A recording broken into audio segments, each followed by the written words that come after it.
चलिए भैया शुरू करते हैं। आज हम लोग करने वाले हैं 16 नवंबर एसएससी सीजीएल 2019 का जो पेपर हुआ था 16 नवंबर को मैथ्स का पेपर, वो हम लोग यहाँ पे सॉल्व करने वाले हैं। इसके पहले मैंने 15 नवंबर का पूरा सॉल्यूशन करा रखा है, डिस्क्रिप्शन में लिंक है, वहां जाके आप चेक कर सकते हैं। ठीक है, रीजन है कि मैंने ये सीरीज क्यों स्टार्ट की, क्योंकि अगर अभी आने वाला है 2020 सीजीएल का टीयर 2, टीयर 1 हो गया है।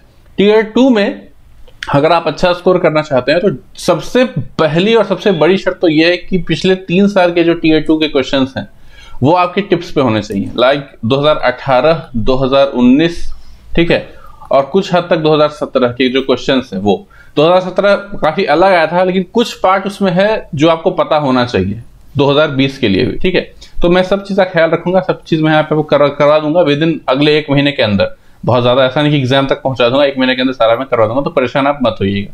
ठीक है, तो शुरू करते हैं, ध्यान से देखिएगा, बहुत मजा आएगा। और यहाँ मैं ऐसे परिचित आपको बताऊंगा जिसके लिए आपको कोई ट्रिक सीखने की जरूरत नहीं है। ऐसा नहीं कि आपको ट्रिक्स अगर नहीं आते हैं तो आप क्वेश्चन कर नहीं सकते, बिल्कुल 2 घंटे के अंदर आप बहुत अच्छे से पेपर कर सकते हो अगर आपको बहुत ज्यादा ट्रिक नहीं भी पता है तो। ठीक है, तो शुरू करते हैं। शुरू करने से इसका जो टफनेस लेवल मैंने रखा है वो रखा है 7.1। अब ये कुछ लोग थोड़ा इससे इत्तेफाक नहीं रखेंगे, मैंने 15 नंबर वाले शिफ्ट को 7 दिया था, इसको दे रहा हूँ 7.1। काफी लोग ये कह रहे थे कि 15 नंबर वाली शिफ्ट ज्यादा टफ थी तो 15 को ज्यादा मिलना चाहिए। देखिए क्या है ना कि 15th में कुछ ऐसे क्वेश्चंस थे, 3-4 ऐसे क्वेश्चंस थे जो काफी डिस्टर्बिंग थे। उसके अलावा जो 95, 96, 97 क्वेश्चंस थे वो बहुत मतलब रेगुलर लेवल के थे। लेकिन 16 में क्या है ना, क्या है कि जो मुश्किल क्वेश्चन है उसकी संख्या 1-2 ही है, और बाकी क्वेश्चंस में जो मॉडरेट क्वेश्चंस की संख्या है वो थोड़ी ज्यादा है, इसलिए मैं इसको थोड़ा सा ही ज्यादा रख रहा हूँ मेरे लिए थोड़ा। और शायद ऐसा भी हो सकता है कि 15 नंबर का शिफ्ट मैंने बहुत ज्यादा बार देखा है, इसलिए मुझे ज्यादा आसान लग रहा हो इस वे में, लेकिन कोई खास फर्क नहीं है। अगर आप देखोगे सॉल्यूशन तो आपको समझ में आएगा कि मैं ऐसा क्यों कह रहा हूँ। ठीक है, तो शुरू करते हैं। शुरू करने से पहले मैं आपको बता दूं कि सीईटी के लिए नया बैच अनअकैडमी पे लॉन्च हो रहा है 1 सितंबर से। आप चाहे तो ज्वाइन कर सकते हैं। आपको पता है कि सीईटी होने वाला है और एसएससी बैंक रेलवे सब मर्ज होने वाला है एक एग्जाम में। ठीक है, तो 1 सितंबर के लिए इसके लिए नए बैचेस शुरू होने वाले हैं, आप ज्वाइन कर सकते हैं, डिस्क्रिप्शन बॉक्स में लिंक है। ठीक है, कई सारे बेनिफिट्स आपको मिलेंगे, आप यहाँ पे पढ़ सकते हैं क्या क्या टॉप एजुकेटर्स है यहाँ पे। बेनिफिट्स ऑफ प्लस सब्सक्रिप्शन का तो बहुत सारा है, यहाँ मल्टीपल लैंग्वेज में आपको मिलते हैं। प्लस ये सबसे मेरा पर्सनल फेवरेट जो है, हर बार रिपीट में करता हूँ, interact with your educator. Live class में आप एजुकेटर से बात कर सकते हो, आई थिंक इट्स ब्रिलियंट। अपने डाउट क्लियर कर सकते हो आप, पीडीएफ मिलता है आपको, मटेरियल बिल्कुल लाइव क्लास के साथ मिलता है, डिटेल एनालिसिस वगैरह लाइव टेस्ट भी फ्री में मिलता है आपको। तो ये सब प्लस सब्सक्रिप्शन के बेनिफिट्स हैं अनअकैडमी पे, उसको आप ले सकते हैं। अच्छा, सीईटी का एक प्रिपरेशन ऑफर है 8000 रुपये में, आपको पूरे 1 साल प्लस 6 महीने यानी कि 18 महीने का सब्सक्रिप्शन आपको मिलेगा सीईटी प्रिपरेशन के लिए। ठीक है, तो बहुत इंपॉर्टेंट है, प्रॉमिस ऑफर है। अगर सिर्फ एसएससी के लिए आप लेना चाहते हैं तो 1 साल का आपको 5850 रुपये मिल जाएगा, उसके अलावा 3 महीने का एडिशनल यानी कि 15 महीने का मिल जाएगा आपको 5850 रुपये में। ठीक, फाइनली मेरा कोड है WEESHL, इसको यूज करके आप अच्छा खासा डिस्काउंट हासिल कर सकते हैं। ठीक है, और किसी फ्री क्लास को या फ्री टेस्ट या क्विज को अनलॉक करने के लिए भी आप मेरा कोड यूज कर सकते हैं। ठीक है, शुरू करें।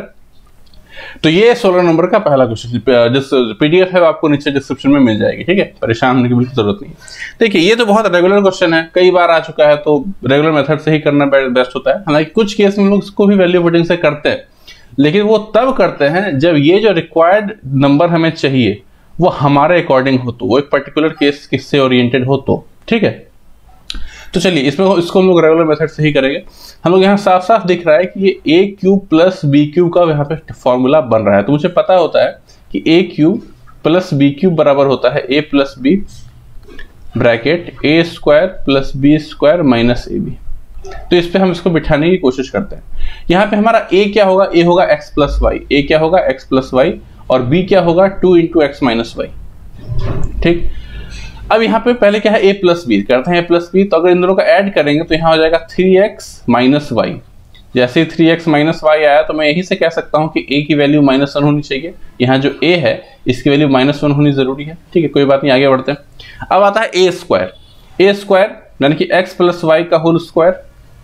ठीक है, b स्क्वायर यानी कि 2 का स्क्वायर 4 × x माइनस वाई का होल स्क्वायर। ठीक है, माइनस ए b 2 × x square minus y square लिख सकता हूँ कि नहीं, क्योंकि ये 2x minus y into x plus y, तो 2x square minus y square हो जाएगा। ठीक, अब बस इसको आप सॉल्व कीजिए आराम से, डिटेल में इत्मीनान से कीजिए, कोई दिक्कत की बात नहीं है। ठीक है। अच्छा, यहां से देखिए पूरा लिखने की जरूरत नहीं है, थोड़ा सा अगर आप एक्सपर्ट हो, ऐसे क्वेश्चन आप कर चुके हो तो आप डायरेक्ट यहां से स्किप करके लिख सकते हो। यहां से एक स्क्वायर आएगा, एक्स स्क्वायर आएगा, यहाँ से 4x स्क्वायर आएंगे और यहाँ से 2x स्क्वायर घट जाएगा, तो 4 एक 5x स्क्वायर, 5x स्क्वायर में से 2x स्क्वायर घट गया तो कितना बचा, 3x स्क्वायर। ठीक, डायरेक्ट टाइप यहाँ से लिख सकते हैं। यहाँ से एक y स्क्वायर आया, यहाँ से 4y स्क्वायर गया तो -3y स्क्वायर बचा, -3y square plus 2y square यानी कि -y स्क्वायर, -y स्क्वायर हो गया। ठीक है, उसके बाद यहाँ से आपका 2xy आएगा, यहाँ से आपका 8xy आएगा। ठीक है, तो -6xy हो गया। ठीक है, तो यहाँ -6xy लिख दीजिए। मतलब ये सब डायरेक्ट आप स्किप कर सकते हैं, कोई इसमें ट्रिक जानने की जरूरत नहीं है। तो अगर ऐसे 5-6 क्वेश्चन आपने पहले किए हैं तो आप समझ जाओगे कि इसको कैसे थोड़ा जल्दी करना है। ठीक है, तो 3x - y और फाइनली मेरा जो टर्म हो गया वो 3x square -y square -6xy। अब हमारे पास ये जो टर्म है इसको हम लोग कंपेयर करते हैं। 3x स्क्वायर तो एज इट इज रह जाएगा, y स्क्वायर के साथ जो कोफिशिएंट है वही हमारा c है, यानी कि c की वैल्यू मैं कह सकता हूं -1, a भी -1, c भी -1। ठीक है, कुछ गलती हो रही है शायद, मे भी देखते हैं।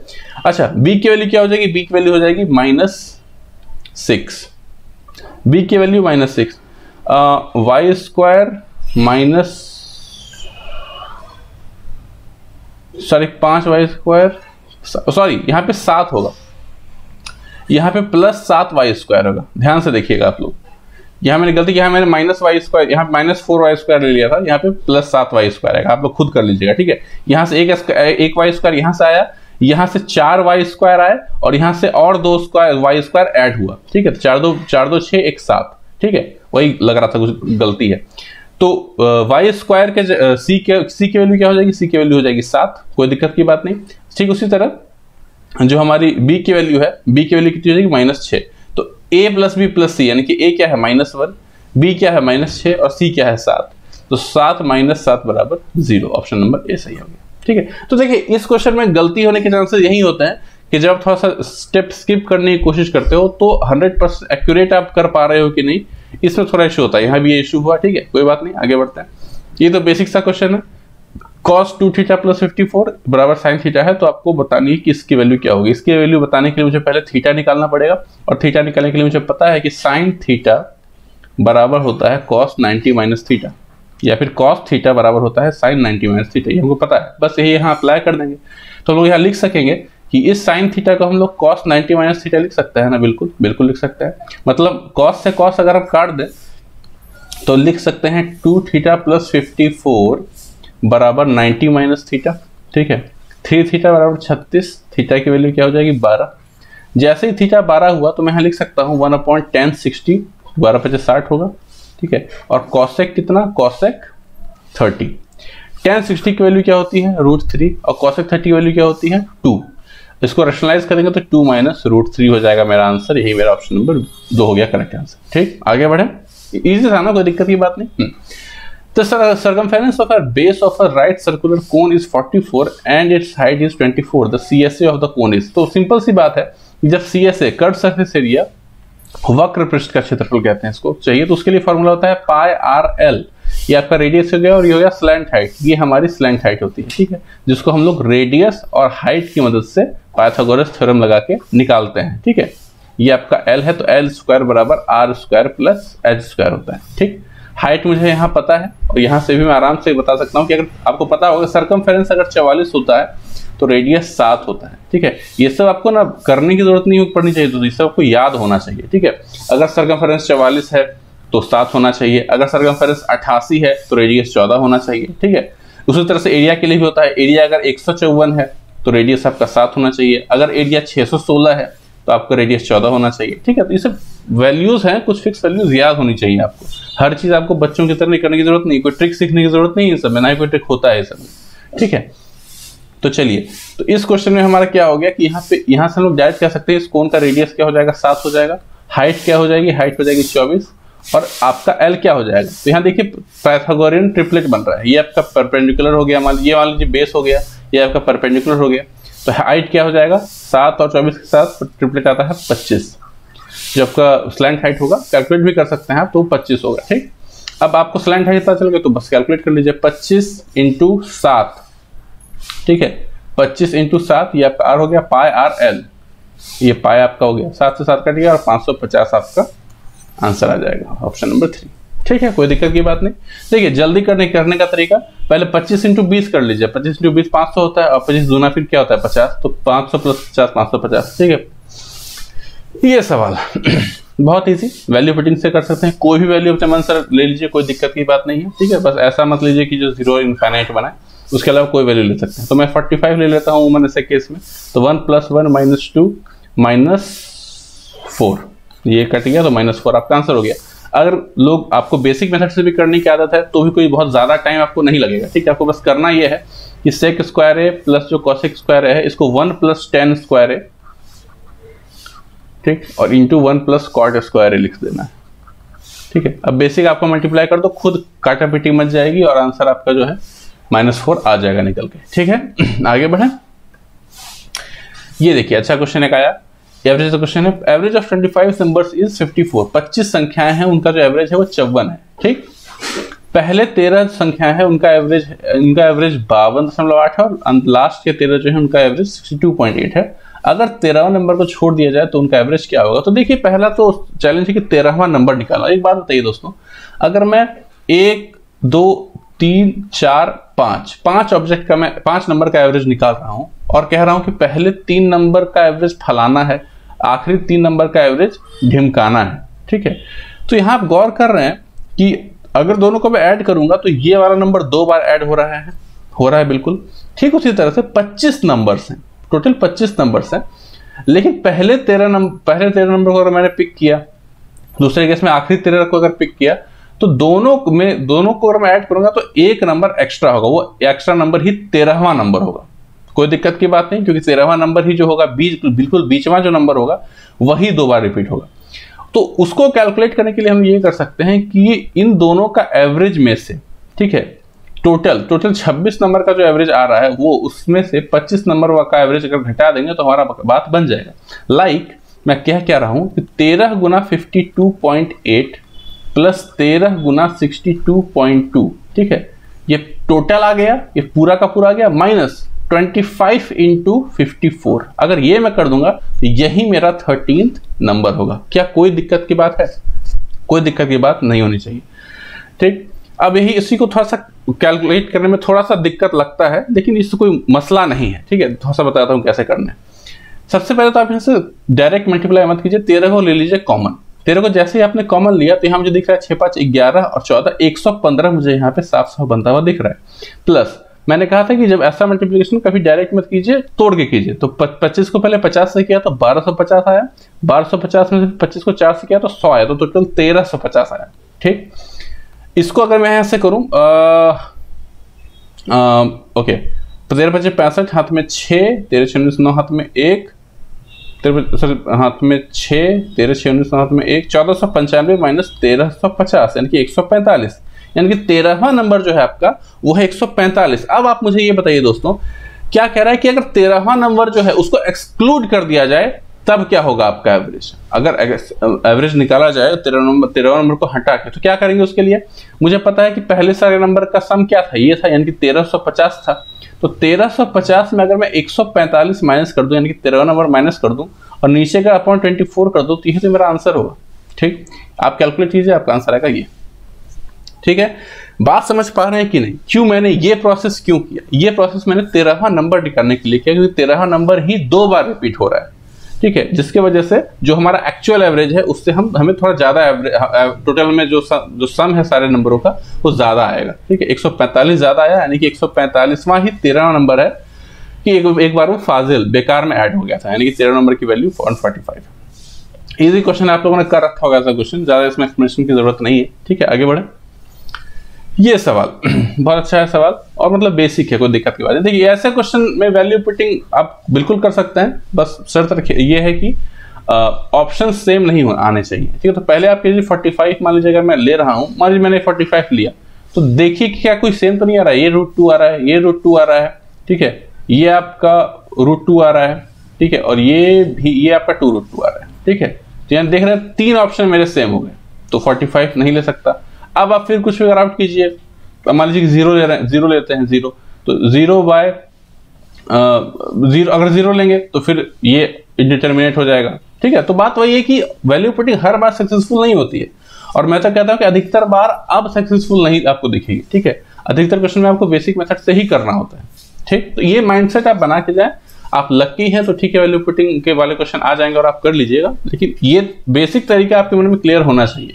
ज्यादा टाइम नहीं लेता है, जैसे क्वेश्चन आ रहे हैं बेसिक मेथड भी उसमें ज्यादा टाइम नहीं लेगा। ठीक, चलिए करते हैं इस क्वेश्चन को। देखिए यहाँ मुझे साइन स्क्वायर थीटा दिख रहा है, नीचे cos theta plus 1 plus cos theta दिख रहा है, तो मैं साफ साफ यहाँ तुरंत मेरा दिमाग ऐसा कुछ यहाँ पे ब्रिलियंट ब्रेन की जरूरत नहीं है, बड़े आराम से मैं फिगर आउट कर सकता हूँ कि ऊपर मैं लिख सकता हूँ 1 साइन स्क्वायर थीटा को 1 माइनस cos स्क्वायर थीटा, आराम से लिख सकता हूँ। ठीक है, ये हो गया cos theta into 1 plus cos theta. ठीक है, इससे कट जाएगा 1 प्लस cos थीटा और 1 minus cos theta upon cos theta बच जाएगा। ठीक है, और यह हो जाएगा 1 plus cos theta upon cos theta, दोनों को ऐड करेंगे तो 2 बाय cos थीटा हो जाएगा, और उसको लिख देंगे 2 sec थीटा। Option number 4। कितना सिंपल सा आ गया। क्यों आप वैल्यू पुटिंग का चेक करने पड़े हुए हैं? ठीक है, जहां से भी आपको सिखाया गया है वैल्यू पुटिंग, तो उनसे जाके क्लियर कर लीजिए कि वैल्यू पुटिंग है हमेशा सक्सेसफुल नहीं होता है। ठीक, ये आएगा ज्योमेट्री का क्वेश्चन, ये भी सिंपल सा ही है। तो आपके पास एक ट्रायंगल है ABC, D is a point on BC, D एक पॉइंट है BC पे, ADC बराबर, ADC जो है आपका ADC 2BAD के बराबर है, तो इसको अगर मैं थीटा मान लेता हूं तो ये 2 थीटा हो जाएगा। पहले मैं जो क्वेश्चन में जो लिखा हुआ है ना उसको आप फिगर के माध्यम से आप एक्सप्रेस कर दीजिए। ठीक है, तुरंत। अच्छा, या आगे पढ़ने से पहले ही मैं ये दिमाग लगा सकता हूं कि अगर ये 2 थीटा है, ये थीटा है, तो इसका भी थीटा होना जरूरी है। क्यों? एक्सटर्नल एंगल प्रॉपर्टी से। ये जो एंगल होता है ना वो इनका और इनका सम होता है, तो अगर ये 2 थीटा है, ये थीटा है, तो इसका भी थीटा होना जरूरी है। ए की वैल्यू अगर 80 डिग्री है, सी बराबर 38 है, सी बराबर आपका 38 है। ठीक है, और ए जो है वो टोटल 80 है, ये पूरा का पूरा जो है ये क्या है 80 है। ठीक है, तो एडीबी की आपको वैल्यू पता करनी है, कोई दिक्कत की बात नहीं। तो पहले मैं थीटा पता करने की कोशिश करता हूं, तो 80 प्लस 38 यानी कि 118 प्लस 118 डिग्री प्लस थीटा बराबर 180 होगा, यानी कि 62। थीटा की वैल्यू कितनी आ रही है? 62 आ रही है। अच्छा, 2 थीटा कितना हो जाएगा? 124 हो जाएगा। ठीक है, और ये एंगल मुझे बतानी है, यानी 180 में से इसको माइनस कर देता हूं तो सिंपल से, यानी कि 56 मेरा आंसर हो गया। सिंपल था, कुछ बस यही था दिमाग लगाना इसमें कि ये थीटा है, ये 2 थीटा है, तो ये भी थीटा ही होगा। जल्दबाजी में ये शायद आप ये दिमाग अप्लाई करना शायद आप भूल सकते हो। ठीक है, लेकिन ईजी है। आगे बढ़े।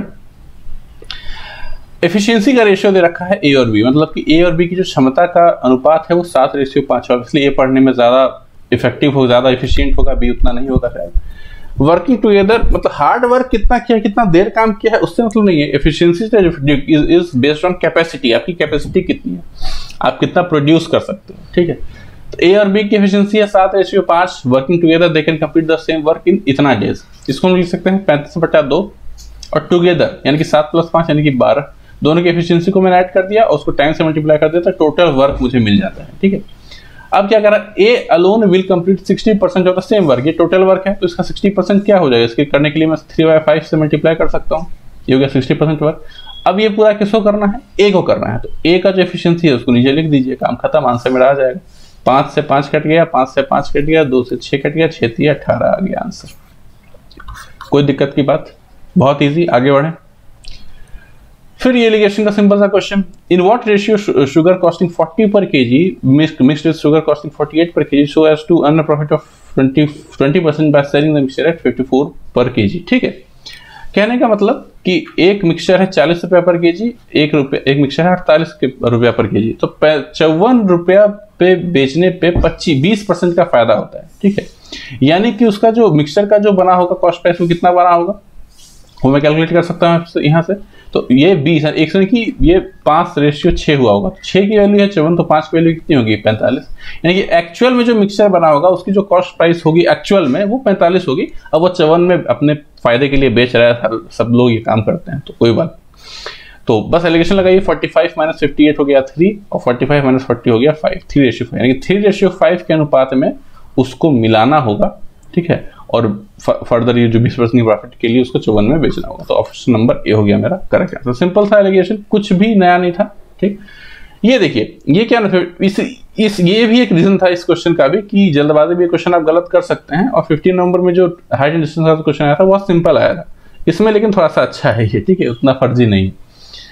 तो यहाँ पे कह रहा है कि आपके पास एक हिल है, हिल के टॉप से जो कि 240 मीटर हाई है जो हिल, ठीक है, आप क्या करते हैं, एक पोल है, ठीक, इस तरीके से पोल है, उसके टॉप, ठीक है, और उसके बॉटम का आप क्या करते हो,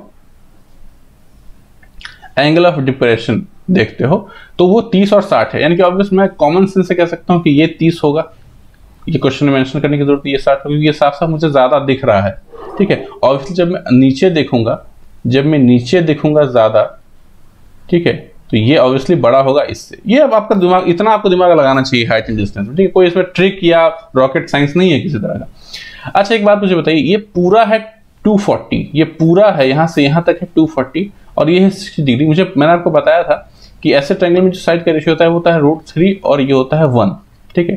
तो अगर √3 की वैल्यू 240 है यानी कि 80 √3 हो जाएगी 1 की वैल्यू।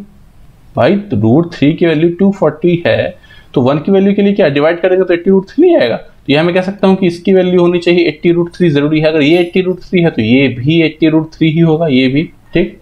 अब आप मुझे बताइए 30 में क्या होता है कि ये 1 होता है, ये लेंथ हो जाएगा 1 और ये होता है कितना √3, ठीक है। तो √3 की वैल्यू अगर 80 √3 के बराबर है, एक की वैल्यू कितनी होगी 80 के बराबर, यानी कि ये कितना होगा 80 होगा। ये यहां से लेके यहां तक 80 नहीं होगा, यहां से लेके यहां तक 80 बिल्कुल 1/√3 का 1:√3 का जो रेशियो होता है इसको सेटिस्फाई करने के लिए 80 हो गया। अब पूछ क्या रहा है, difference between height of the pole and distance from the hill. Height of the pole क्या हो जाएगा 240 - 80 नहीं हो जाएगा क्या भाई, ये पूरा 240 था, यहां से यहां तक आपका 80 हुआ, यही तो आपका पोल है जो कि इसके बराबर होगा, इसके इस हाइट के बराबर होगा, ठीक है। तो 240 - 80 बराबर 160, ये हो गया आपका height of the pole. And distance from the hill, तो डिस्टेंस फ्रॉम द हिल क्या है 80 √3, तो दोनों का डिफरेंस पूछ रहा है। ये थोड़ा सा ट्रिकी है, यहाँ पे क्वेश्चन आपको थोड़ा ध्यान से पढ़ना होता है कि पूछ क्या रहा है। एक्चुअल में हम लोग जल्दबाजी में उतना कभी भी पढ़ नहीं पाते हैं। 80 कॉमन ले लेंगे, 2 - √3 आंसर ऑप्शन नंबर 4, ठीक। इजी था, चलिए अच्छा क्वेश्चन है। इसमें क्या है ना कि हमें साफ साफ दिख रहा है कि इसका हमें 11 - 3√8 का स्क्वायर रूट निकाल देना है, बस बाकी सब लोग कंपेयर करके मैनेज कर लेंगे, ठीक है। बस यही कि इसका स्क्वायर रूट निकल जाए, काम खत्म। अच्छा स्क्वायर रूट निकालने के लिए हम लोग परफेक्ट स्क्वायर के फॉर्म में बनाते हैं, जिसमें हम लोग a² + b² प्लस या -2ab ढूंढते हैं, ठीक है। ऐसा फॉर्म बन जाता है तो a प्लस या माइनस b का होल स्क्वायर कर देते हैं। तो अभी ये उस फॉर्म में नहीं, उस फॉर्म में हम लोग उसको लाते हैं। कैसे लाते हैं वो देखिए। अच्छा पहले मेरा जो कोशिश होता है वो हमेशा ये होता है कि इस यहाँ ए बी वाले टर्म के आगे में 2 आए, ठीक है। अच्छा यहाँ मैं देख रहा हूँ √2 है, मतलब कि जो स्क्वायर रूट आएगा उसमें √2 बनेगा। क्या √2 यहाँ कहीं बन रहा है, √2 यहाँ बनता हुआ दिख रहा है, मतलब ये ए बी वाला टर्म बन सकता है। इतना मेरा कॉमन सेंस, मेरा सिक्स सेंस काम कर रहा है, ठीक। तो देखिए √8 है, √8 को मैं 2√2 लिख सकता हूँ, तो -3 × 2√2 लिख सकता हूँ, कोई दिक्कत की बात नहीं। 2 को आगे कर देता हूँ ज़्यादा हैंडसम लगने के लिए, और यहाँ 3 हो गया, ठीक। अब देखिए यहाँ मैं ये करता हूँ कि ये इसको मैं a और b मान लेता हूँ। अब मैं यहाँ पे सेट करके देखता हूँ क्या बात सही बैठ रहा है कि नहीं। ये a² इसका मैंने किया, ये √2 का होल स्क्वायर मैंने किया, ठीक है, -2 × 3 × √2, ठीक। साफ साफ मुझे दिख गया कि 3 - √2 का होल स्क्वायर ये बन रहा है, और इस पे अगर स्क्वायर रूट है तो ये खा जाएगा इसको, और 3 - √2 मेरा आंसर हो जाएगा, बराबर a + b √2। b की वैल्यू हो गई -1, a की वैल्यू कितनी हो गई 3, ठीक। तो 2a यानी कि 2 × 3 बराबर 6 और 3b -3 बराबर 3 आंसर ऑप्शन नंबर 3। यही बस कहानी है, कुछ बात नहीं। अब लोग इसमें क्या करें, जल्दबाजी में क्या करते हैं कि अगर स्क्वायर रूट बनाना है तो इसको ऊपर 2 देने की कोशिश करते हैं। तो क्या करते हैं 2 × 3 × √8/2, ठीक है, और फिर ये मल्टीपल होकर × 22 × 6√8 हो जाता है, ठीक है। तो ये भी ऐसा नहीं कि इसका आंसर नहीं आएगा, आंसर आएगा लेकिन काफी लेंदी पड़ जाएगा, थोड़ा सा लेंदी पड़ जाएगा, ठीक। आगे बढ़े। Number of students in section A and section B of a class are 40 and 52. Their average score in mathematics of all students is 75. If the average score of the students is A इतना okay.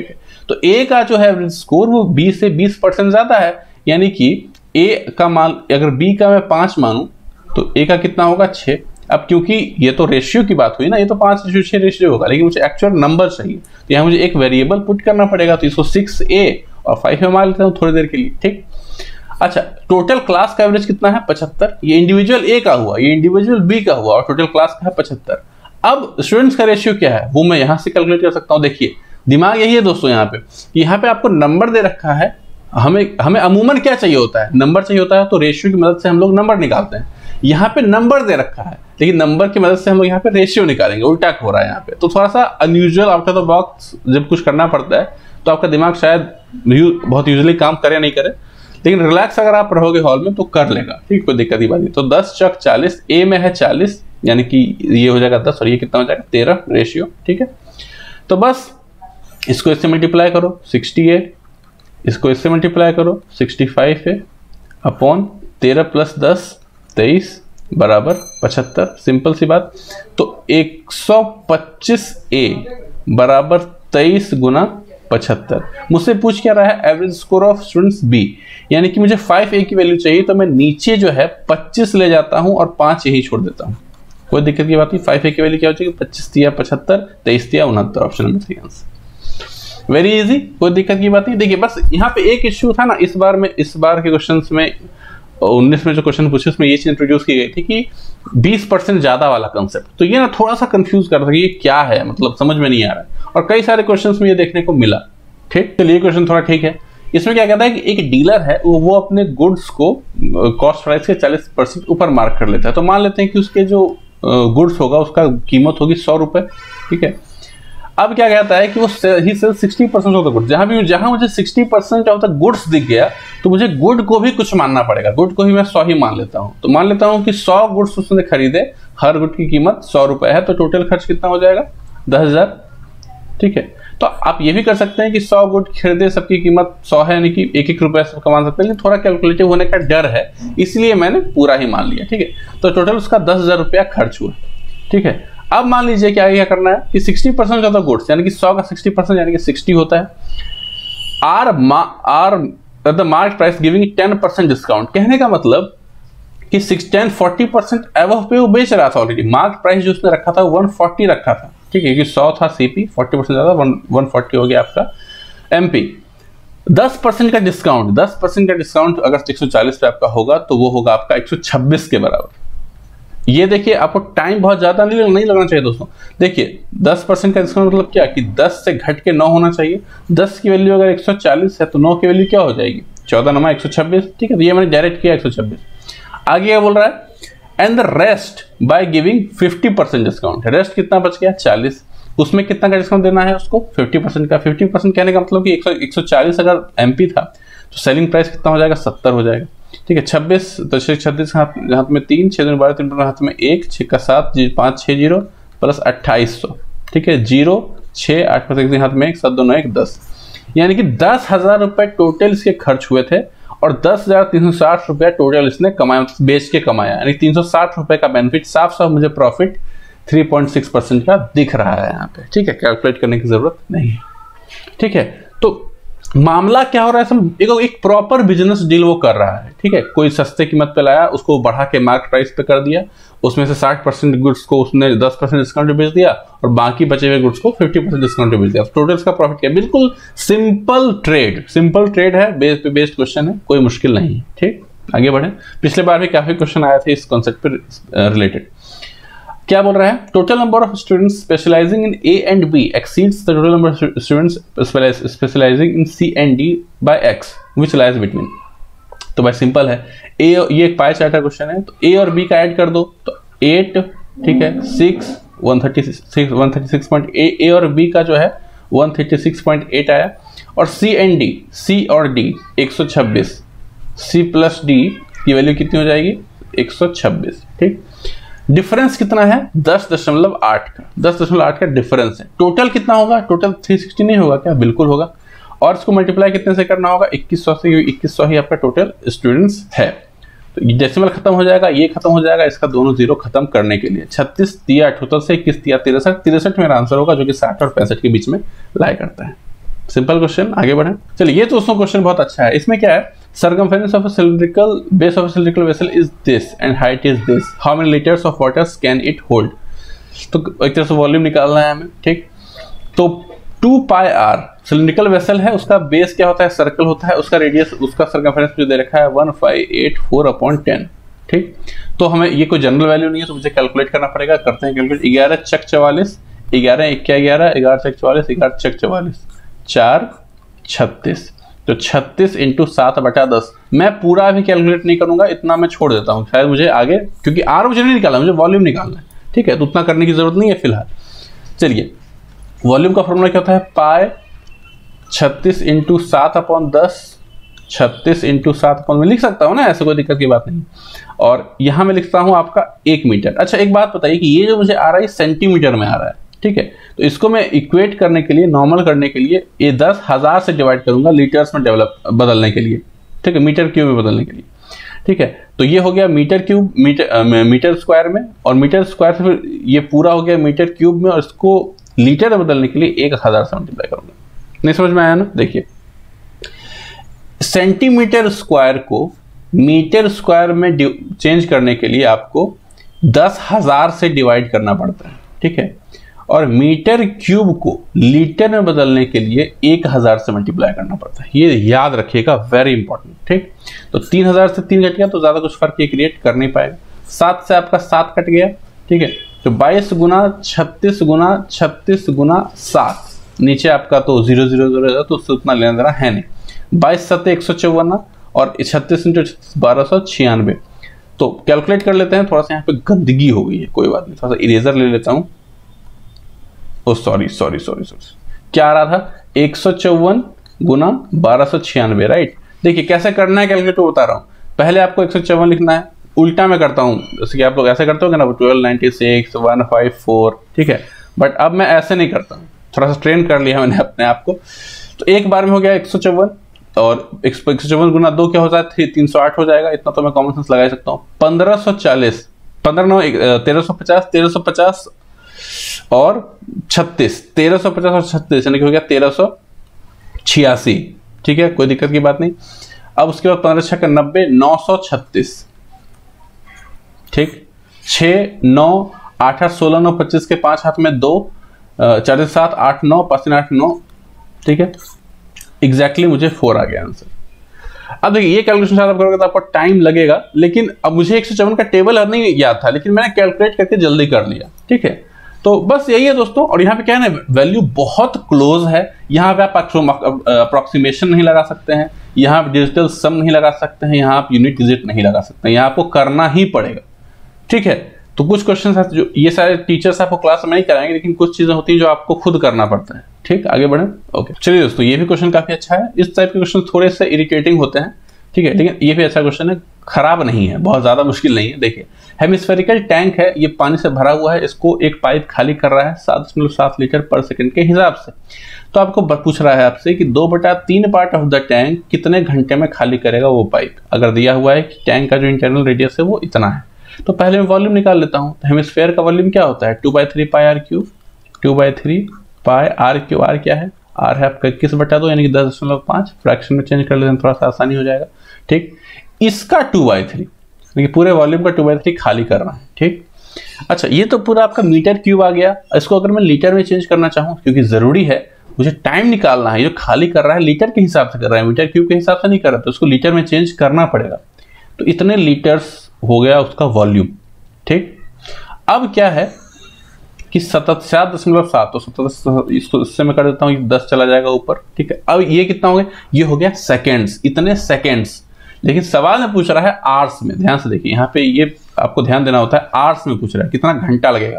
तो इसमें क्या होगा, 3600 से हम लोग divide कर देंगे, क्योंकि ये सेकंड्स आएगा, सेकंड्स को 3600 से डिवाइड करने से 1 घंटा में होता है 3600 सेकंड, हमारा आंसर आ जाएगा। देखते हैं।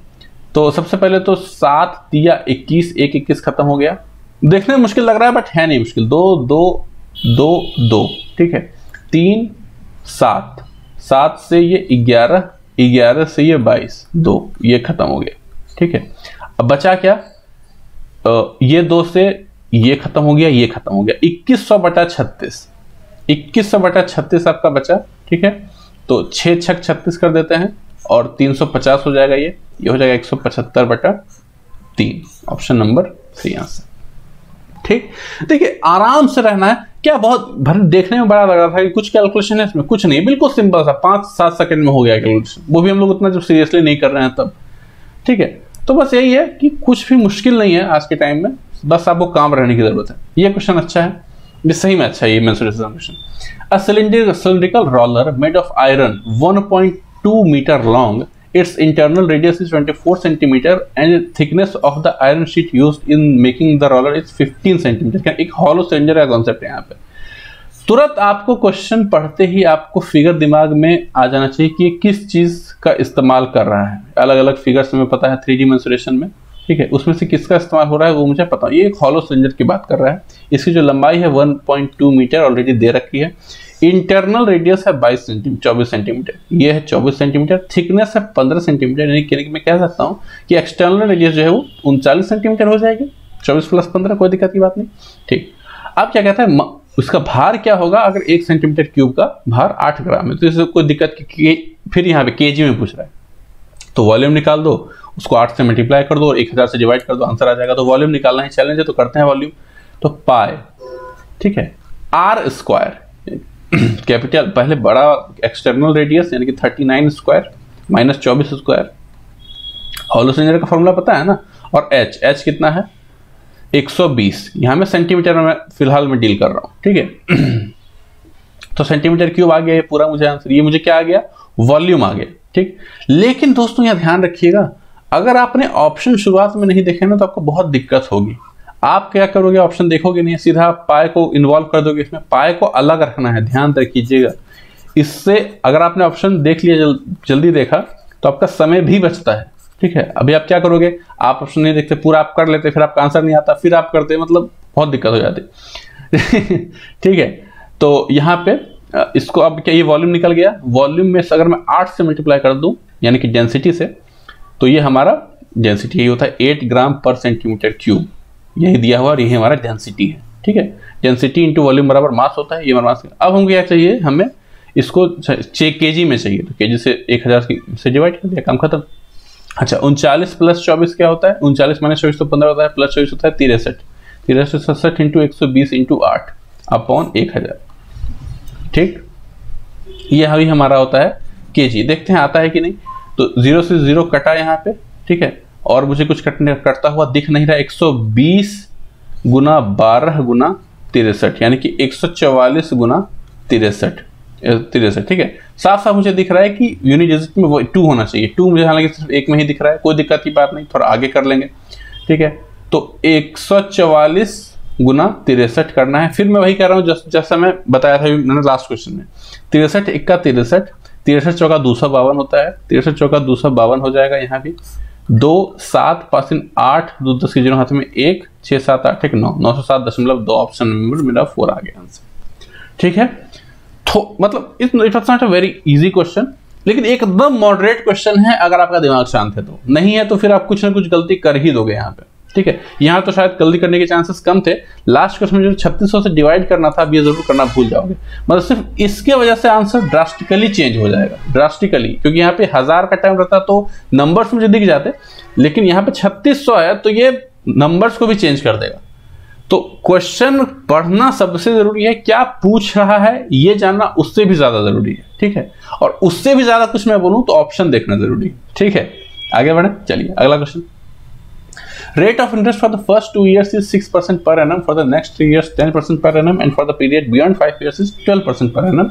12,771 रुपया उसको मिला 7 साल में, तो उसको कितना मनी उसने इन्वेस्ट किया था। तो पहले दो, इसको 3 सेक्शन में बांट देते हैं। ठीक है, कुछ इस तरीके से। ठीक है, यह है पहले 2 साल का जो इंटरेस्ट है वो कितना है, 6% है। अगले 3 साल का इंटरेस्ट है वो 10% है, और उसके बाद जो है वो 12% का है, चाहे जितना भी हो।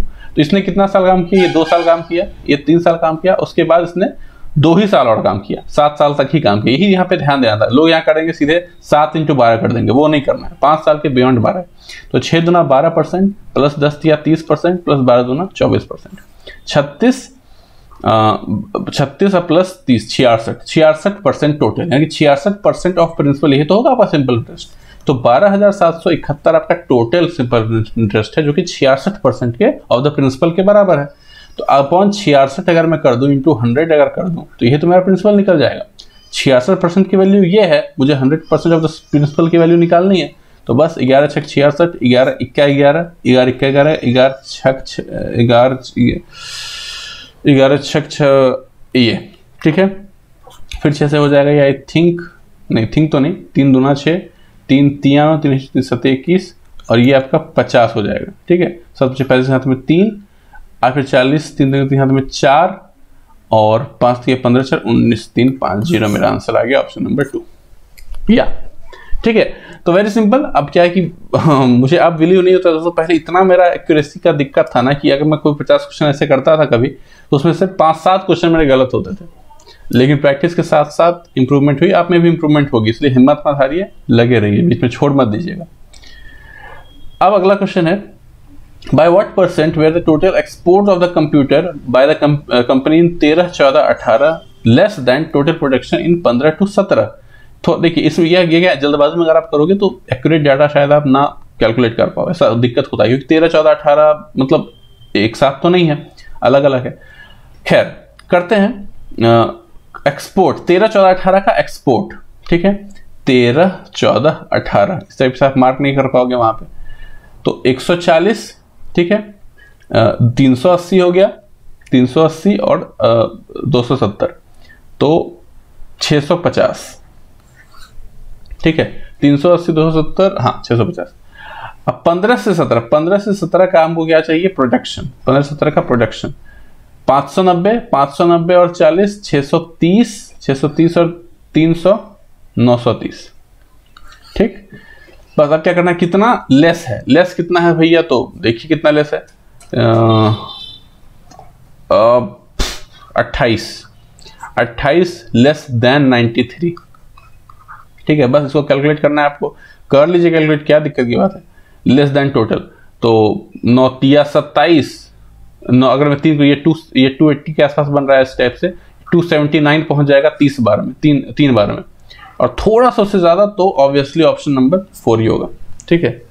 इतना कैलकुलेट आपको करना चाहिए, 93 तिया 279 पहुंच जाएंगे हम लोग, साफ साफ दिख रहा है, ठीक है, उससे थोड़ा सा ज्यादा, ठीक। ये सब टाइम बचा के देगा आपको, और कुछ बात नहीं है। The number of weeks in which the cost of living was 160 or more but less than 190 is approximately what percent more than the number of weeks in which the cost of living was 200 or more but less than 220, ठीक।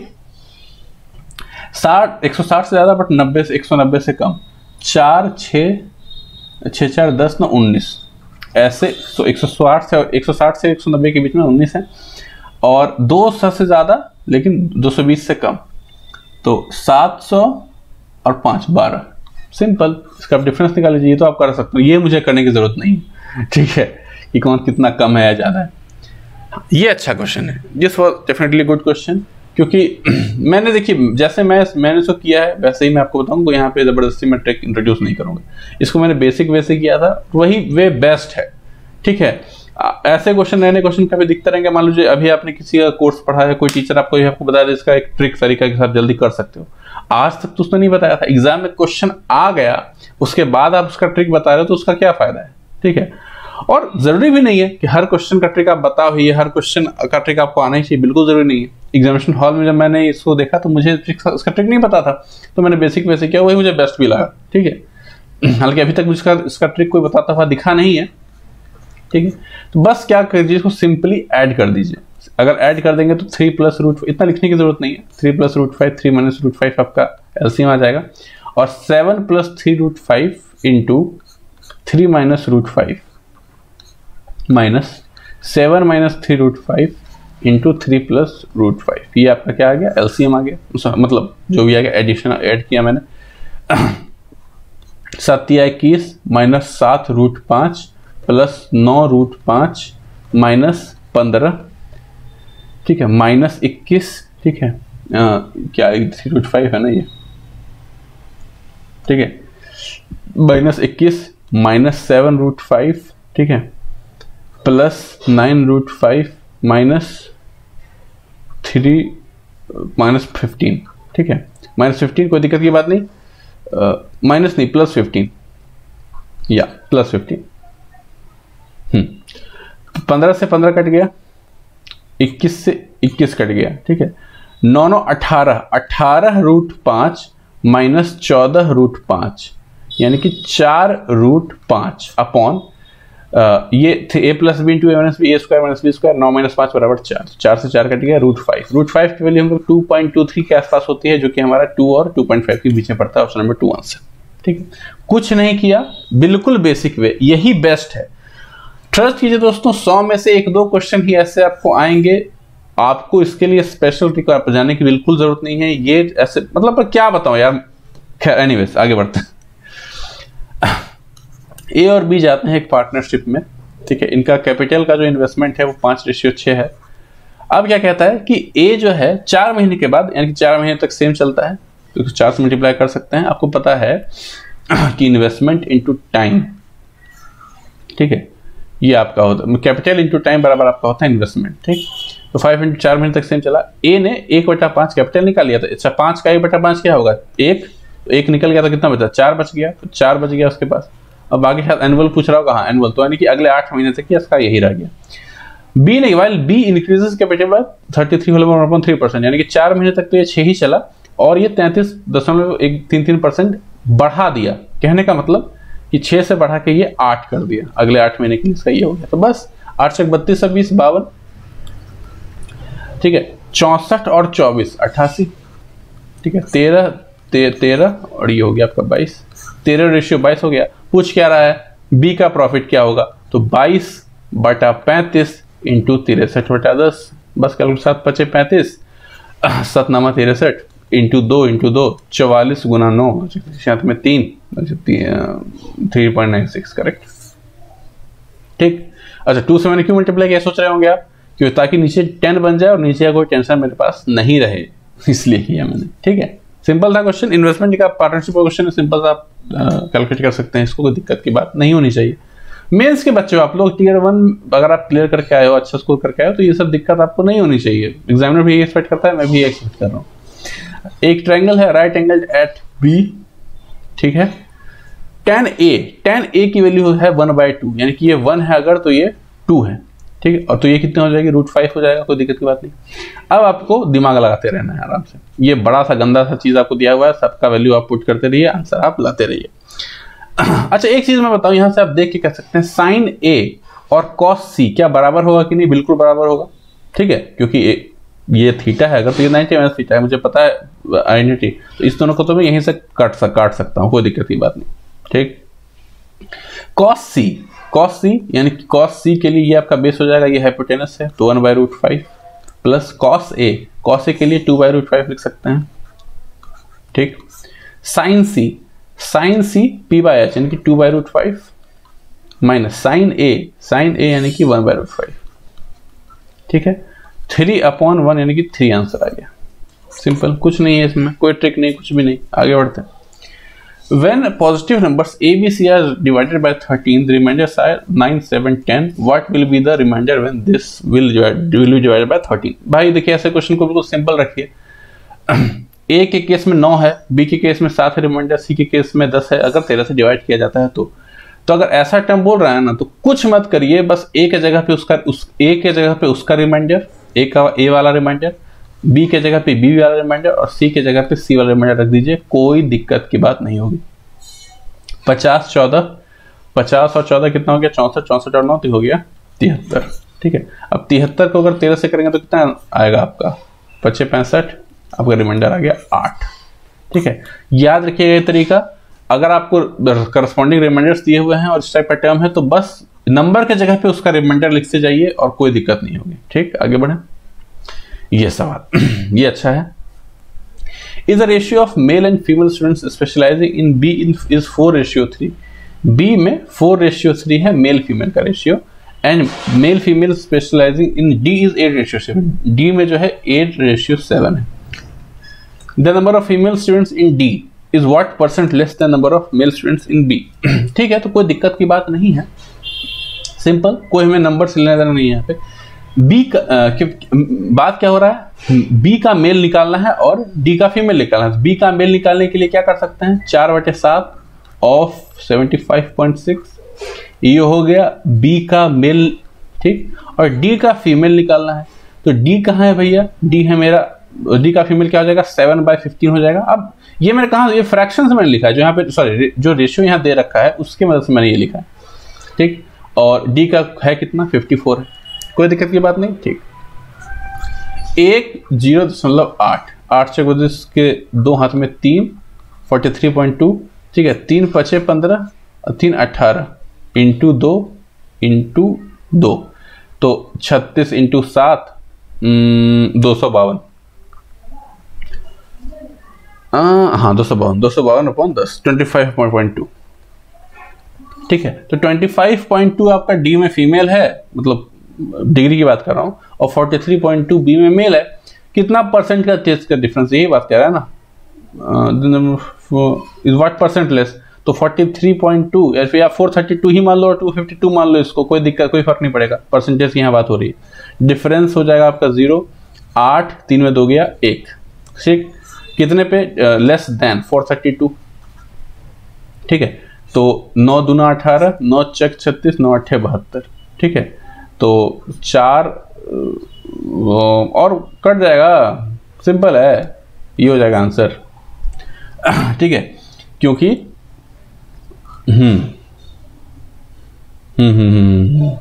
Correct, यही होगा answer, बिल्कुल यही होगा, ठीक है। आगे बढ़े। ट्रेंड आप मजाक में कर रहा हूँ आप डिवाइड कर लीजिएगा, जैसे कि 200 ऊपर में 2000 आ गया, नीचे में 48 आ गया, इसको आप और कर लीजिए, 12 कर लीजिए, 500 कर लीजिए, ठीक है। 4 तिया 12 तिया कर लीजिए, 125 कर लीजिए, ठीक है। तो 41.7 आ जाएगा ऑलमोस्ट, ठीक है, कोई दिक्कत की बात नहीं। A train traveling at इतना kilometre per hour crosses a pole in 25 second, how much time will it take to cross a bridge of इतना मीटर लॉन्ग। सिंपल सी बात है, आपको पता है कि ट्रेन की लेंथ बराबर क्या होती है, स्पीड 36 इंटू 5/18 इंटू टाइम, ठीक है। तो ये 250 मीटर, कि 250 मीटर हो जाएगी आपकी ट्रेन की लेंथ, ठीक है। तो अब क्या है कि ब्रिज को पार करने में कितना लगेगा, तो ब्रिज की लेंथ जो है ट्रेन की लेंथ में ऐड हो जाएगी, अगर वो डिस्टेंस रिक्वायर्ड डिस्टेंस है तो 250 प्लस 350, ठीक। अपन स्पीड तो वही रह जाएगी 36 गुना 5/18, तो ये आपका हो गया 10, इससे ये काट दीजिए और 60 लिख दीजिए, आंसर ऑप्शन नंबर, शॉर्ट में ये सब, कोई दिक्कत की बात नहीं। आगे बढ़े। ये भी अच्छा क्वेश्चन है, देखने में लगता है कि बहुत सिंपल है, लेकिन उतना भी सिंपल एक्चुअल होता नहीं है। देखिए इसमें क्या कीजिए ना कि आप पहले जितने परसेंटेज के वैल्यूज जानते हैं उसको फ्रैक्शन में आप लिख दीजिए, बहुत आसानी हो जाएगी। 1/4 होगा 25%, 50% होता है 1/2। यहाँ पे चाहे जहां भी ऑफर है फर्क नहीं पड़ेगा, क्योंकि यहाँ प्लस माइनस नहीं है, यहाँ सिंपल मल्टीप्लीकेशन और डिवीजन है, तो कोई फर्क पड़ेगा नहीं, ठीक है। या अगर आप पहले करो बात करो कोई फर्क नहीं पड़ेगा। तो 1/2 30% होता है 30/10 3/10 इंटू 150 अपॉन 40% होता है 2/5 इंटू 2250, ठीक। इससे ये कट गया, ठीक है। 15 से ये 150 बार में कटेगा, कैसे मुझे पता चला कि ये 225 होता है, 15 का स्क्वायर होता है इसीलिए, ठीक। इसको मैंने यहाँ से 30 बार में काट दिया, ठीक, और इसको जो है मैंने यहाँ से 10 बार में काट दिया, ठीक, कोई दिक्कत की बात नहीं है। यानी कि 1/8 गुना 2 गुना 10, ठीक, इतना मुझे आ रहा है, यानी कि 1/160। यहाँ पे सारा ऑप्शन मुझे परसेंटेज में है, परसेंटेज में चेंज करने के लिए इंटू 100 करना पड़ता है, ठीक है, क्योंकि मैंने फ्रैक्शन में चेंज कर लिया था ना पहले। तो 10/16 यानी कि 5/8, तो 5/8% अगर आप कैलकुलेट करोगे तो आपको ऑप्शन नंबर ए आएगा, यानी कि डिवाइड कर लीजिए 0.625 आएगा, ठीक। आगे बढ़ें। What price should Neeraj mark on a shirt that cost 840 so as to earn a profit of 18% after allowing after discount of इतना on the marked price। कहने का मतलब कि उसको जो कॉस्ट पड़ा नीरज को वो 840 पड़ा कॉस्ट, ठीक। अब कह रहा है कि वो कितना उस पे मार्क करे टी शर्ट पे, ताकि अगर वो 16% डिस्काउंट पे बेचे तो भी उसको 18% का प्रॉफिट हो, ठीक है। इसमें कोई दिक्कत की बात नहीं है। तो मैं यहाँ पे ये कह सकता हूँ दोस्तों कि अगर ये सी है, अगर ये कॉस्ट प्राइस है, तो एसपी क्या हो जाएगा मेरे दोस्त, क्या आप नहीं बता सकते हैं। 840 इंटू 118/10 में नहीं लिख सकता हूँ, बिल्कुल लिख सकता हूँ, 100 बिल्कुल लिख सकता हूँ, ठीक। तो 84 का 84 84 का 84 और 640 और 8 चौक 32 672, ठीक, 2 7 4 11, 8 6 14 4 18, 19 9 हाथ में 1, 8 1 9, 9 9 1.2, ये हो जाएगा उसका SP। ठीक, ये उसका क्या हो जाएगा SP। अब यहाँ पे क्या कह रहा है कि ये आपका SP हुआ, यह कि 991.1.2, ये किसका भी, ये मार्क्ड प्राइस का 84% का वैल्यू होगा कि नहीं, क्योंकि भाई 16% डिस्काउंट दिया है, मार्क्ड प्राइस पे 60% डिस्काउंट देने के बाद ही SP बनता है। तो एक्चुअल में ये जो है ये 100 - 16 यानी कि 84% की वैल्यू है। मुझे चाहिए 100% की वैल्यू, यानी कि मार्क्ड प्राइस चाहिए। तो 84 से डिवाइड करके अगर मैं 100 से मल्टीप्लाई कर दूं तो मेरा आंसर आ जाएगा, कोई दिक्कत की बात नहीं है। ठीक है, 21 चक 84 होता है। ठीक है, 21 चक 84, 21 7 47, 21 दूनी 42। ठीक है, और कर दीजिए तो 108। ठीक है, यानी कि 1080 एक 8, तो यहाँ पे आपका एक पॉइंट भी था प्लस, तो 1180 आपका आंसर। ठीक है, यहाँ पे जो मैंने फॉर्मूला बताया था आपको कि P बराबर M - D - MD/100, यहाँ पे काम करेगा, लेकिन इससे आपको बहुत दिक्कत होगी, यहाँ से आपको बहुत दिक्कत हो जाएगी। ठीक है, तो बेसिक जो वे था यहाँ पे हमने वहाँ वो अप्लाई किया, उसी से आंसर आएगा। बस कैलकुलेशन अगर आपका थोड़ा सा नॉर्मल है ना, तो आपको कहीं जरूरत ही नहीं पड़ेगा ट्रिक लगाने का, कोई जरूरत नहीं पड़ेगा। ठीक, आगे बढ़ते हैं।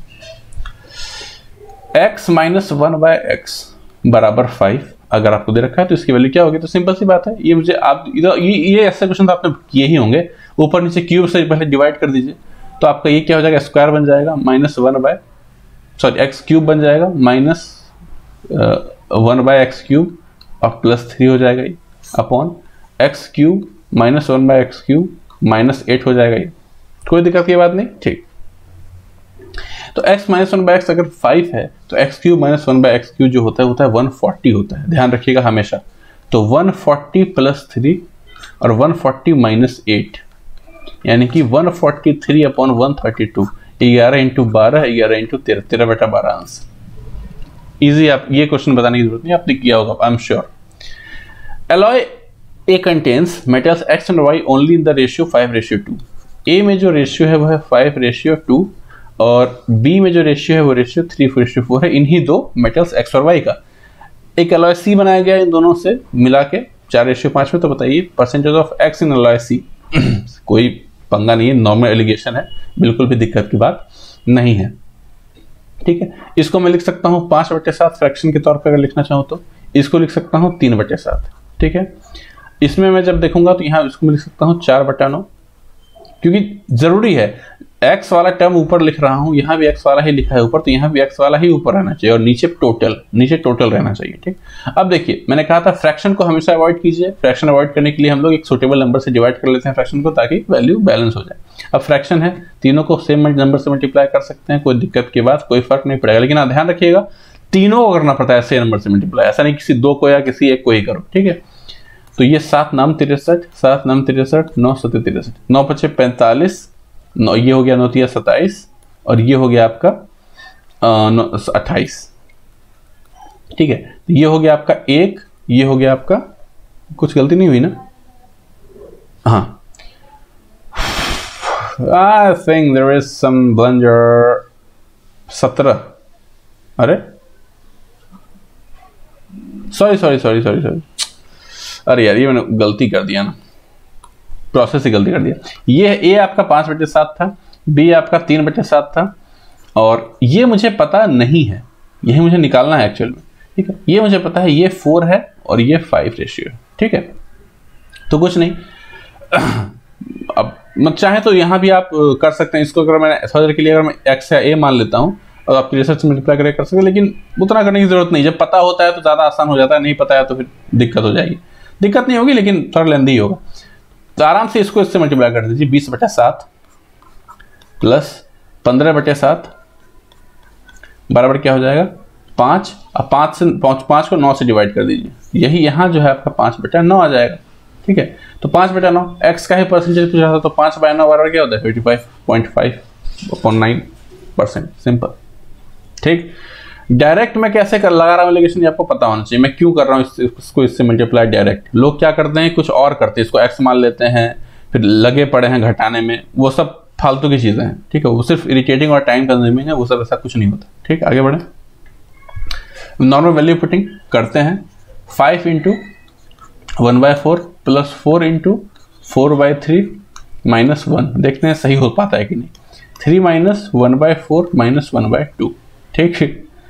तो 5/4 plus 16/3 minus 1 upon 3 minus 1/4 minus 1/2। मैंने क्या किया, ये कुछ किया तो नहीं इसमें, खैर 12, 4 तिया 12, 5 तिया 15, 3 चक 16 चक 64 माइनस 12, ठीक। 4 तिया 12 माइनस 1 माइनस 2, ठीक। ओके 16 79 67 अपॉन 12 ऊपर आ गया और नीचे आ गया 9/4, ठीक। तो बस ये 3 बार में कट गया, 67 अपॉन 27 मेरा आंसर आ गया यहाँ से, ठीक है। वैल्यू पुट करना है तो आप कर ही लो, आगे बढ़े।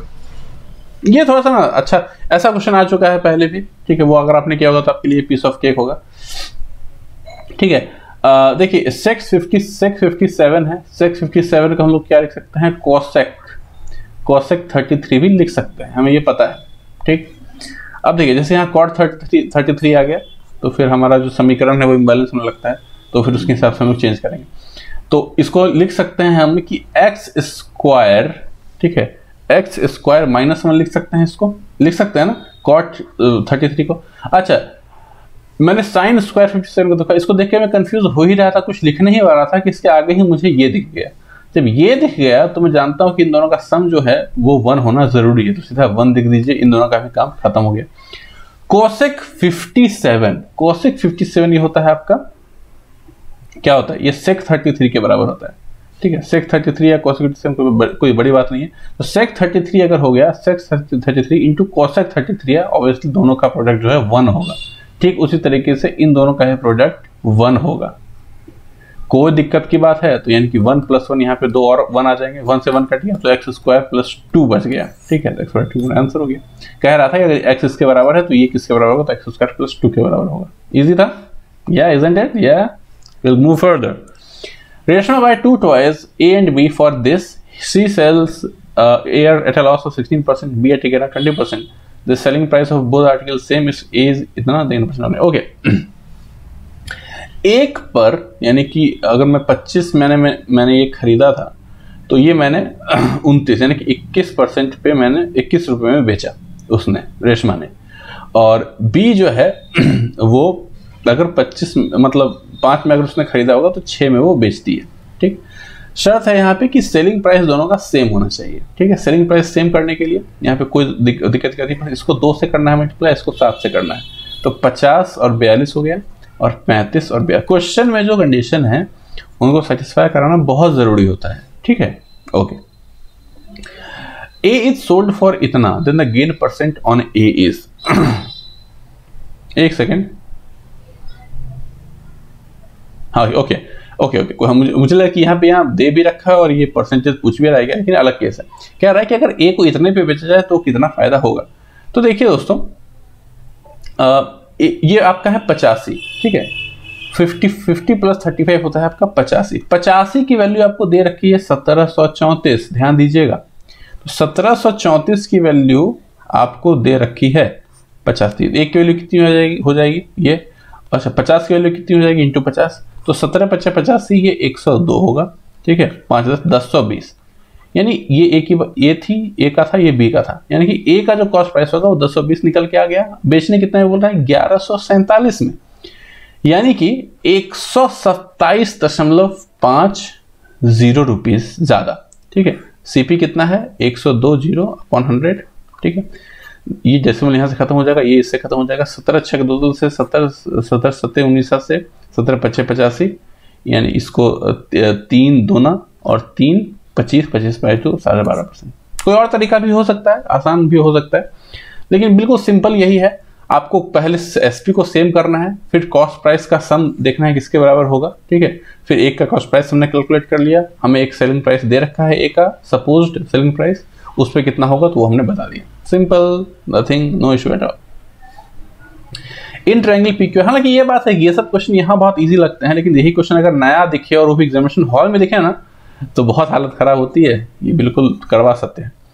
PQR, ठीक है,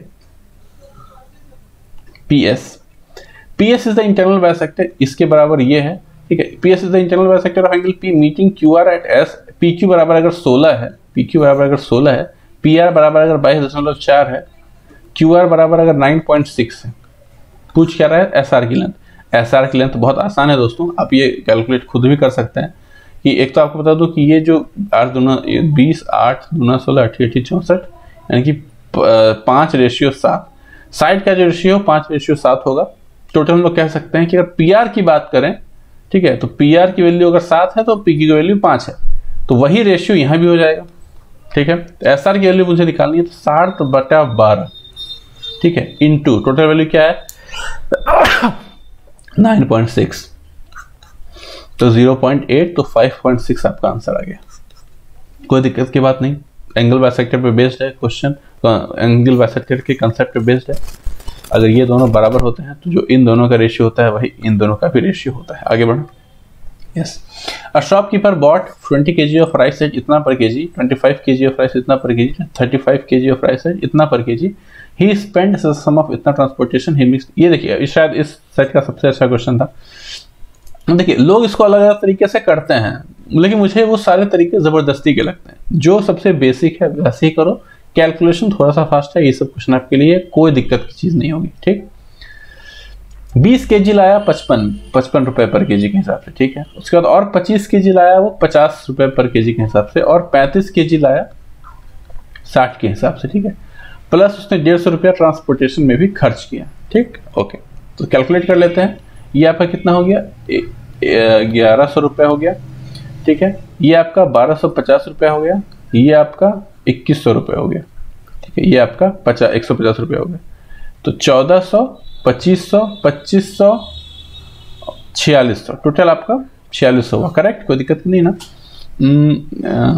1400, 2500, 2500, हाँ 4600 रुपए टोटल उसने खर्च किए। अब बेचने की बात है, बेचने की बात है तो 62.56 रुपए पर केजी में उसने सबको बेच दिया, ठीक है। एलिगेशन वगैरह भी यहाँ लगेगा, लेकिन वो सब फालतू की चीजें हो जाती हैं यहाँ पे, ठीक है, और ज्यादा टाइम कंज्यूम भी हो जाता है इसमें, मुझे ऐसा लगता है, बाकी आपके सोच पे डिपेंड करता है। टोटल कितना था? 20 + 25 + 35 80, और सॉरी 25 + 35 + 20 3 40 50 60 70 80, टोटल 80 है आपका वो, तो ठीक है। 8 छक 48, 8 दूना 16, 8 25 40, 8 छक 48, ठीक है। 8 4,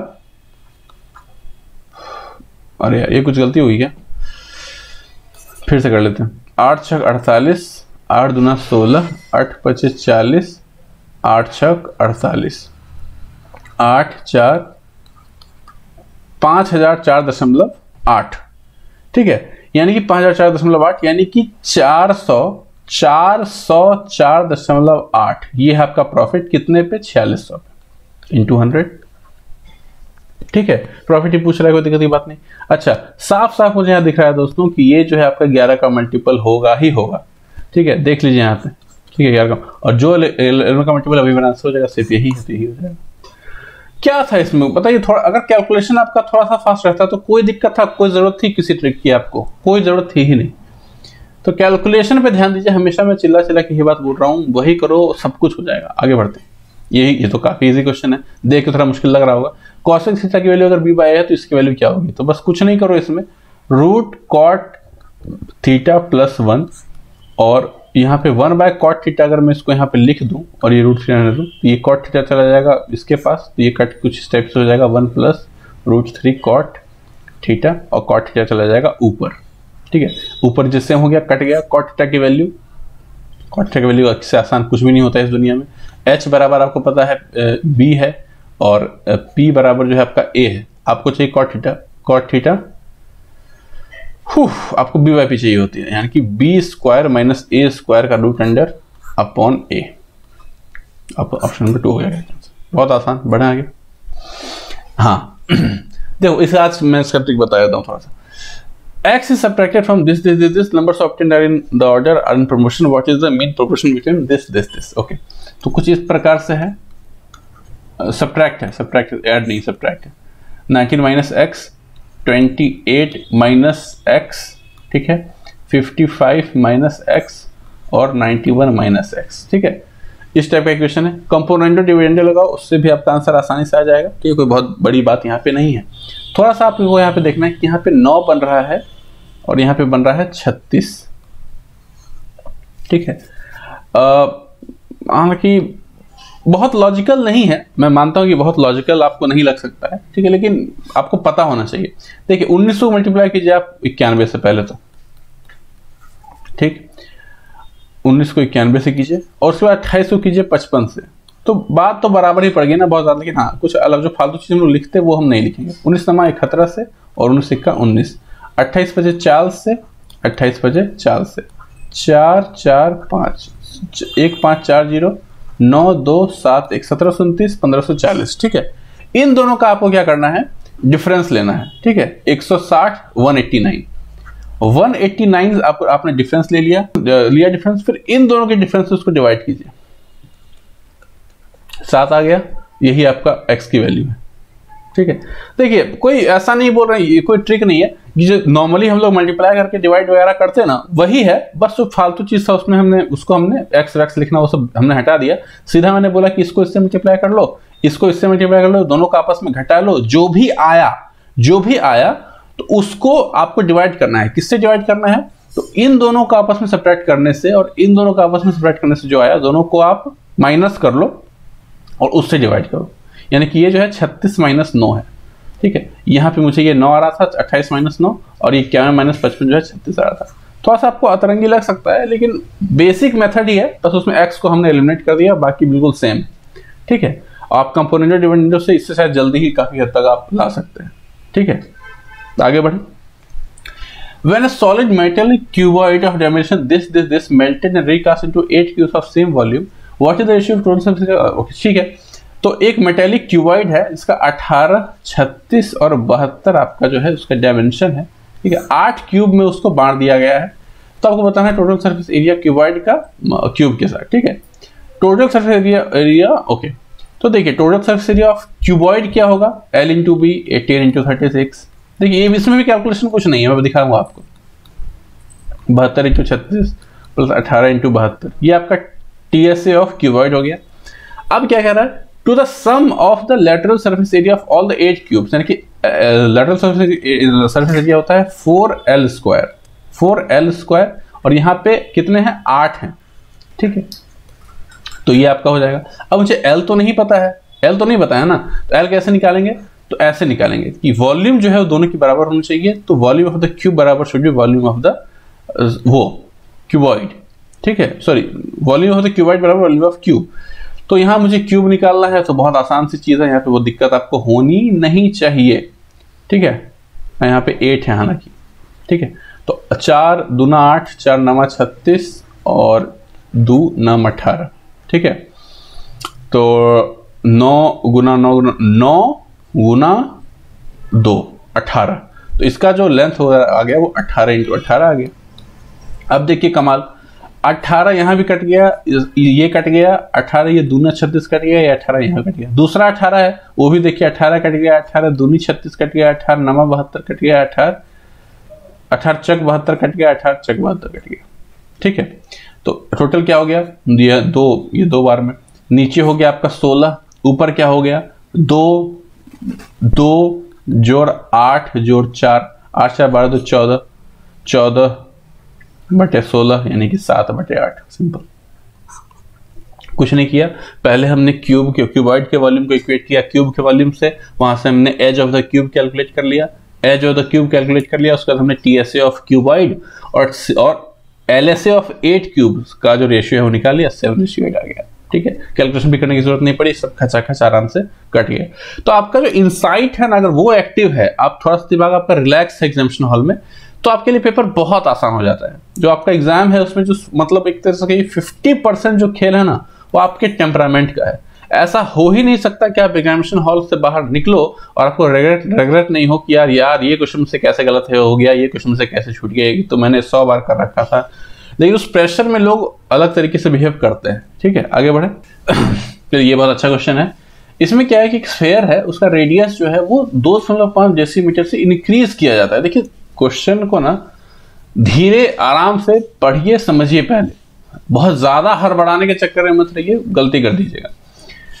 उससे क्या होता है, उसका सरफेस एरिया जो है वो 110 डेसीमीटर बढ़ जाता है। ठीक, what is the volume of the sphere in, अब हर जगह डेसीमीटर है तो मुझे यूनिट के लिए कोई टेंशन की जरूरत नहीं लेनी है। ठीक, अच्छा सरफेस एरिया का फॉर्मूला क्या होता है, 4πr²।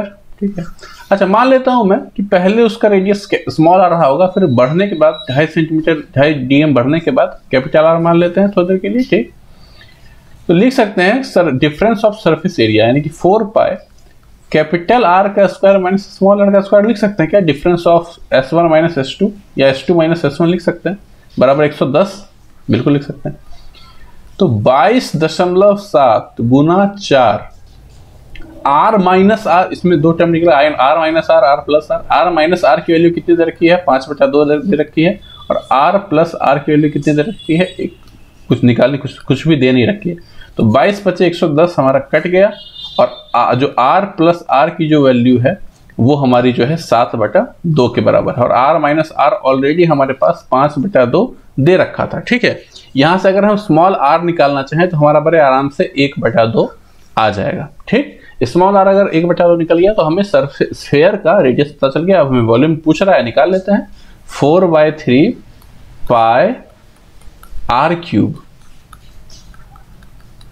ठीक है, 2 से 2 ये 4 कट गया, 2 से 11, 11/21, 11/21 मेरा आंसर हो गया, ऑप्शन नंबर 4। ठीक, आगे बढ़े, इजी था, कोई खास नहीं था ना, आगे बढ़े। ठीक, the number of students specializing in E is what percent more than specializing C. Simple सा क्वेश्चन है यार, ई में है 97.2% और सी में है 72%, तो 25.2, ठीक है, मोर देन सी, तो कितना ज्यादा, तो ओके सी से कंपेयर करना है तो कोई दिक्कत की बात नहीं। 36 दूना 72 नीचे 20 हो जाएगा, और 36 सत्ते यानी कि, और ये 20 5 और में कटेगा 100 को, 7 × 35 आंसर, कोई दिक्कत की बात नहीं, सिंपल था। बस जो सेक्टर का जो है मैंने डिग्री निकाल दिया, डिग्री का डिफरेंस निकाल लिया, काम खत्म।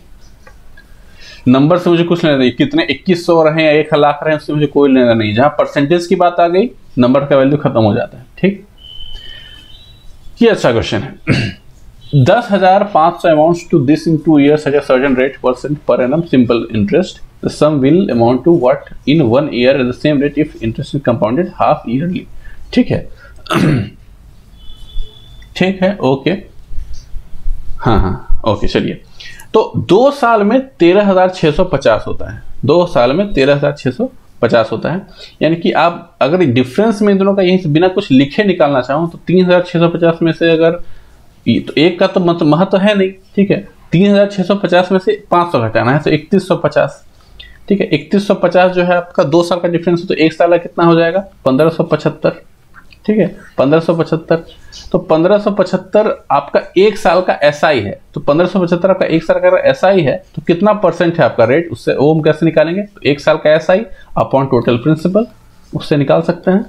ठीक है, तो अगर मैं इसको कैलकुलेट करूं तो ये 15% आपका रेट है, 15% आपका रेट है, 1 साल में आपका SI होता है 15%।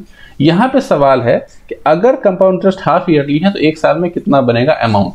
ठीक, ओके, तो आप मुझे ये बताइए दोस्तों कि 15% है 1 साल में, यानी कि मैं कह सकता हूं कि मतलब ये है 1 साल में SI, अगर हाफ ईयरली की बात करें तो रेट हमारा कितना हो जाएगा 15/2%, टाइम हमारे पास कितना यूनिट हो जाएगा 2 यूनिट, यानी कि इसको हम लोग अगर फ्रैक्शन में लिखना चाहें तो इसको लिख सकते हैं 3/40, क्योंकि 15% होता है 3/20, तो 15/2 कितना होगा 3/40, यानी कि इसको अगर हम प्रिंसिपल और अमाउंट के फॉर्म में लिखें तो 40 से बढ़ के 43 होगा, 40 से बढ़ के 43 होगा पहले पार्ट में, और फिर 40 से बढ़ के 43 होगा, यानी कि 40² यानी कि 10,500 में 43² से हमें डिवाइड करना है, और करना ही पड़ेगा दोस्तों।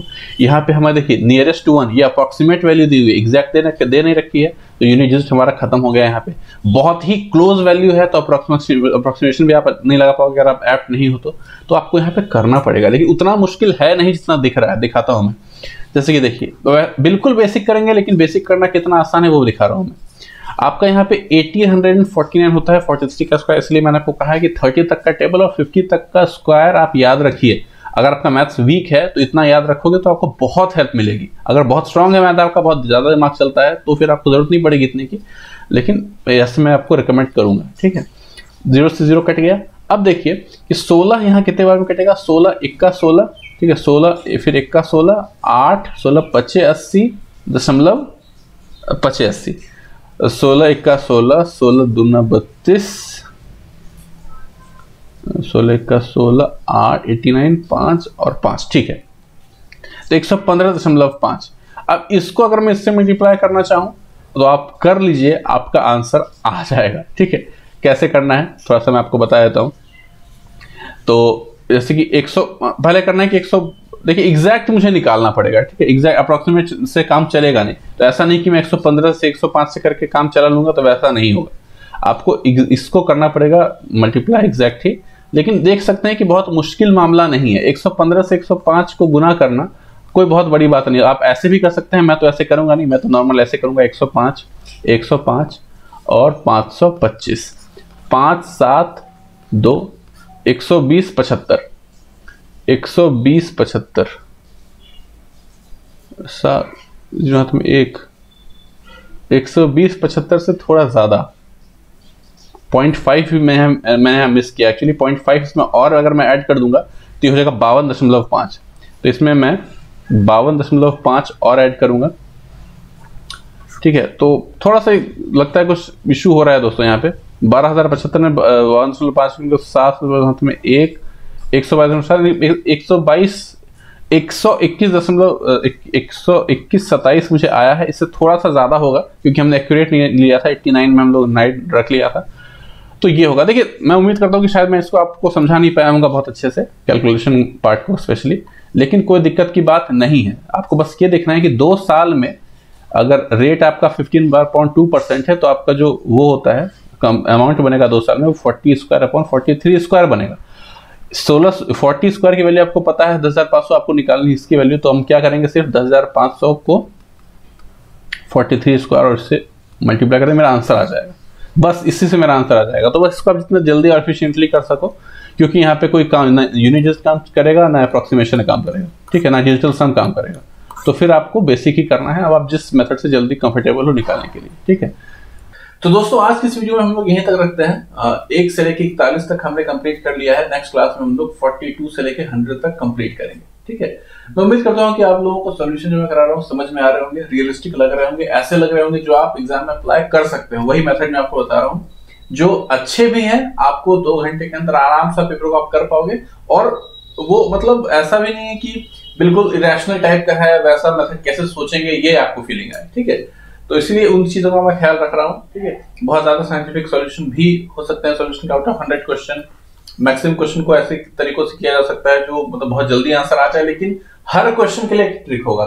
तो ये सेंसिबल नहीं है। ठीक है, कि हर क्वेश्चन के लिए आप ट्रिक याद करें, बेसिक कांसेप्ट्स क्लियर रखें, कैलकुलेशन पे मेन फोकस करें। एसएससी भी उसी पे फोकस कर रही है कि आपका कैलकुलेशन कितना स्ट्रांग है और आपका टेम्परामेंट कितना बेटर है। ये भी, इसका भी टेस्ट बहुत ज्यादा होता है, खासतौर से Tier 2 में। तो उस पर फोकस कीजिए। तो बस मिलते हैं अगले क्लास में, तब तक के लिए बाय।